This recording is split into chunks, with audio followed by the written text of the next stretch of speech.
Buffalo Bills have made their first big signing of the offseason, and it's keeping wide receiver Khalil Shakir in the building on a 4-year extension worth just over $60 million. In this video, we're going to talk about the impacts of that signing, the value of it, and who might be next on the to-do list for Brandon Beane and the Bills.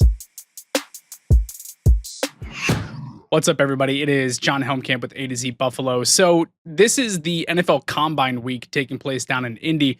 But before the excitement got going, Brandon Beane decided to check one of his offseason to-dos off the box, and that was signing Khalil Shakir to a 4-year extension on top of the 1 year that he has remaining on his contract. So 5 more years of Khalil Shakir with an extra $60.2 million.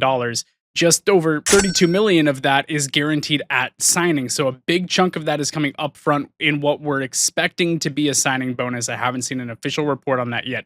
So that would mean that the cap hit for him is actually going to be substantially lower than what that $15 million per year value might be. Either way, it's a great value, and here's why.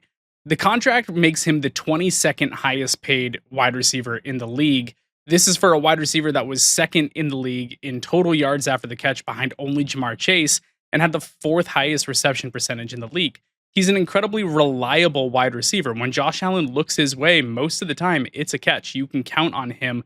And not only that, but he operates so well in this Joe Brady offense that facilitates the ball getting out to him in space and allowing him to take a 1 or 2 yard reception or even a catch behind the line of scrimmage and going and picking up extra yardage, going and getting a first down with it anyways. So he's the perfect wide receiver for this offense. It was apparent all throughout the year that he was the top guy in the wide receiver room, and now he's rewarded with a new contract. So it's a great value, in my opinion, for a wide receiver that fits this system so well, and it gives Josh Allen a go-to security blanket for the next 5 seasons. That's huge.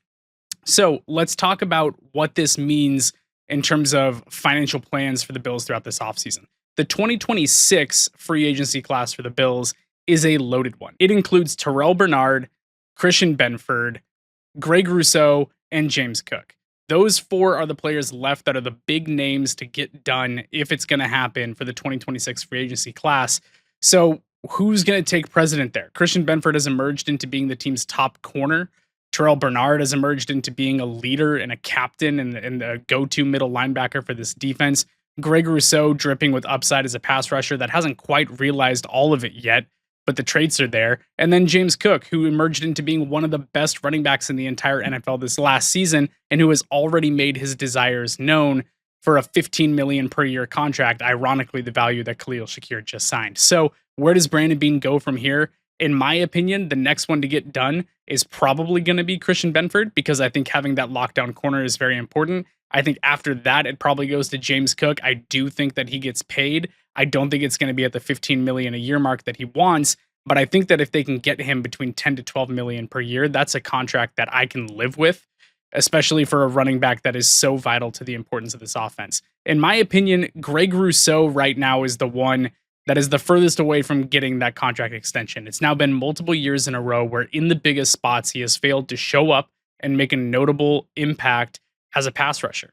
That just doesn't sound like a type of guy that's going to get paid a huge amount of money. So we'll wait and see what happens with the rest of the free agency class of the 2026 cycle, but there is plenty of work for Brandon Beane left to do.